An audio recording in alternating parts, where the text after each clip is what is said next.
Hey kids, Mr. Fly here, hope you're well. Now when it comes to windscreens on motorcycles, it turns out I'm a little bit of a tinkerer. The GS comes with a standard screen that looks somewhat like this, which is fine, and it does quite a good job of keeping buffeting at bay, but it's not absolutely perfect. And I know from experience on previous bikes that if you change the windscreen you can make a big difference to the amount of turbulence that you feel on your helmet.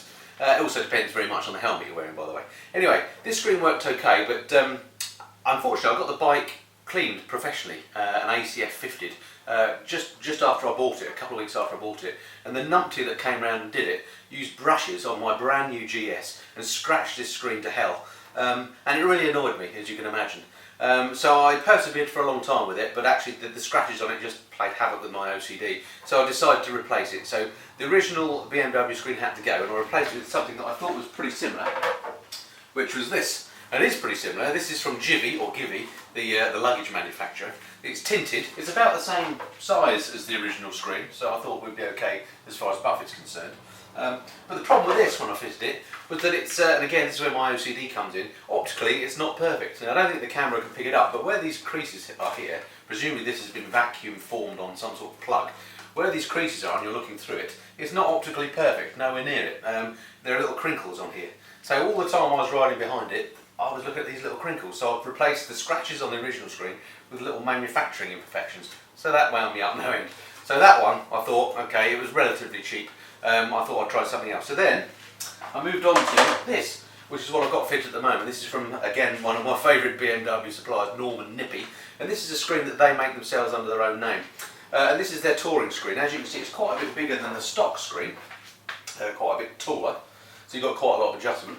And overall, I have to say, I've been pretty happy with the screen. However, a couple of things about that annoy me. Let me move the camera and I'll show you. Okay, so this is the looking through the Norman Nippy screen, and there's a couple of things about this that I don't quite like. Number one is it's actually quite thin, so you can see it's quite flimsy. So as you're riding along it does flap around a bit, which is annoying. The other thing is it's actually physically quite tall. I mean, this is on its lowest position. If I can hold the camera steady enough and wind it up at the same time, you'll see it does go up nice and high, which is great in terms of keeping the buffet off you, but unfortunately you'll then end up physically looking through the screen rather than over it when you're riding, and I don't like that. And the other thing, the thing that really winds me up about this screen, again it's my OCD coming in, is it's a manufacturing issue. You see this little bend here at the top. I don't know if you can actually pick it up, but the bend isn't quite in the middle. So where they've got this groove cut, they've actually bent it slightly over to the left. So the groove and the bend aren't aligned.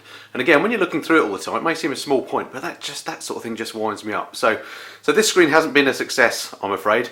So that's going to have to go as well. So a bit of a dilemma then as far as the screen's concerned. What am I going to replace this with? As I say, this is great for stopping the buffet. I just don't like looking through the thing, and I don't like, again, a manufacturing issue. It's a little bit flimsy.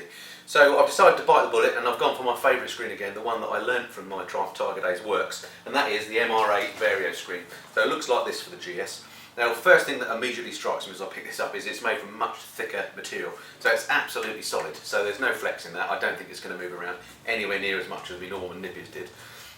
You'll immediately notice, of course, it's got the spoiler, so I'm hoping that I can adjust that as I did on my old bike and make sure that the turbulence is restricted. It's tinted again, which I like. And size-wise, actually, when you hold it up to the Givy, it's actually not that much shorter, and you can always extend the spoiler a bit more. So I've got high hopes for this one. They're a little bit more expensive, but if it works as well as it did on the Tiger, then I think it's going to be money well spent. So let's pop this on, and then we'll go for a test ride and see how we get on. Right, I'm glad to say actually removing these screens is relatively straightforward. There's more screws to undo than you may think. You have to take these screws off here, and there's another little screw in each side as well that has to come off. That means you can release these side pods. You can then take away this sort of secondary screen that sits underneath, and that all gives you enough room to actually access the main screens behind these covers, or the main screws behind these covers, so you can lift this off and put the other one back on. So let's find the tools again, and we'll start undoing some screws. Okay, so side pods first, this little one in here.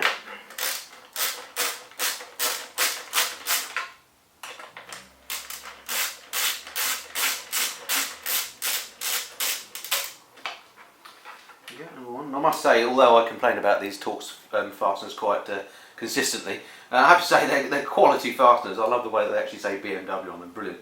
Okay, keep those safe anyway, there's that one. And then the front one.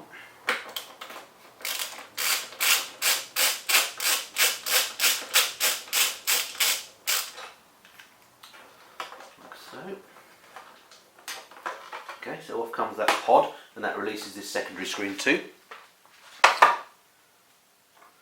Just do the other side.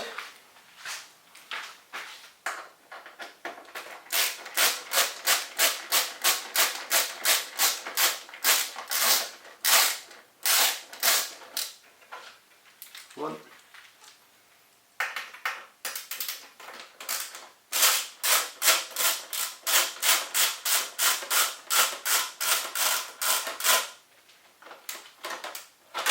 Two.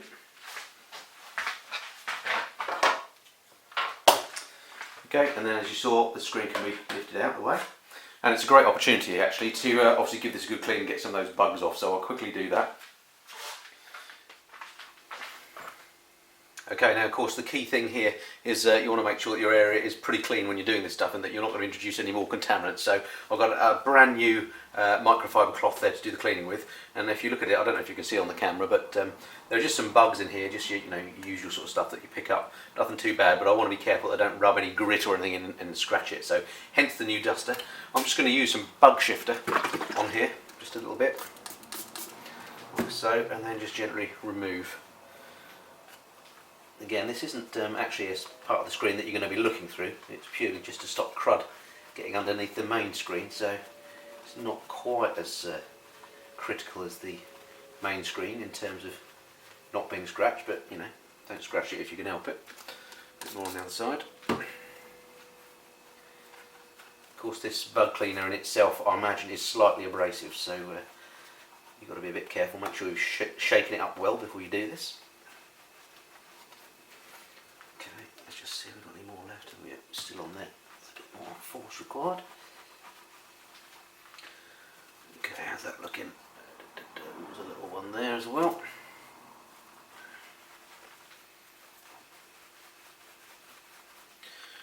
Right, what else have we got?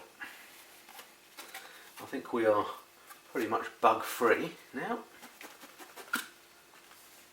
Yep, looks good to me. Just needs a final wipe off with a fresh bit of the cloth. Get rid of my fingerprints.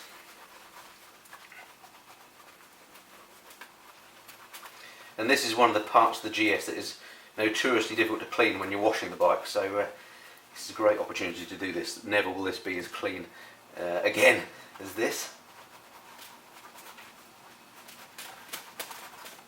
Right, unless I change the screen again of course, which I hope I won't have to. Okay, that looks pretty good. Nice and clean, no bugs. Okay, that can go back on in a moment. Excellent, back to the main screen. Okay, so to screen removal itself. Now with the GS there's a couple of bolts to undo. There's one at the top here and there's one at the bottom here. Now the one at the top here you can sort of get your way through and undo, that's relatively straightforward. The one at the bottom a bit more tricky because you're going to have to come up under here to do it, and that's why I've obviously removed that secondary screen. So we'll have to come up with some way of getting a tool under there when we get to that point. But let's attempt to get the easy ones off first and see what we're dealing with.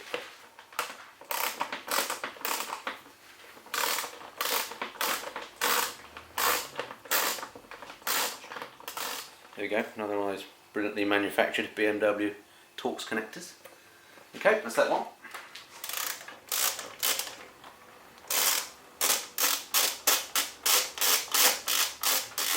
Right then, to these lower ones then. I can't get my usual tool in there, so what I'm going to do is just use a spanner and the bit and try and get it out that way. So let's see if that works.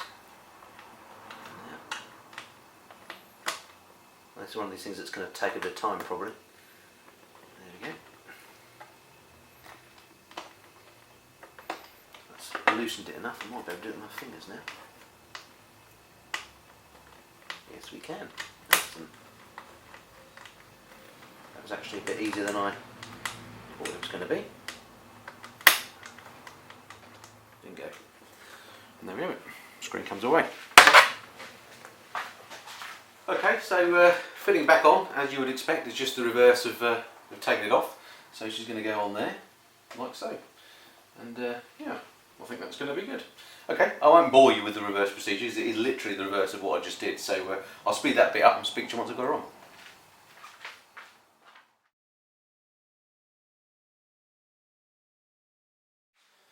So there we have it, all tightened up, fitted quite nicely. Moves a little bit, but no more than the others did. It'll be interesting to see how much she flaps in the wind, but I think she looks quite good. All we need to do now, go for a test ride. Okay, so here we are, out and about on the bike. I've been riding now for half an hour or so, done all sorts of speeds. I'm just up at about 65 miles an hour at the moment on this road, so normal sort of road speeds. And I have to say, so far, very impressed with the screen.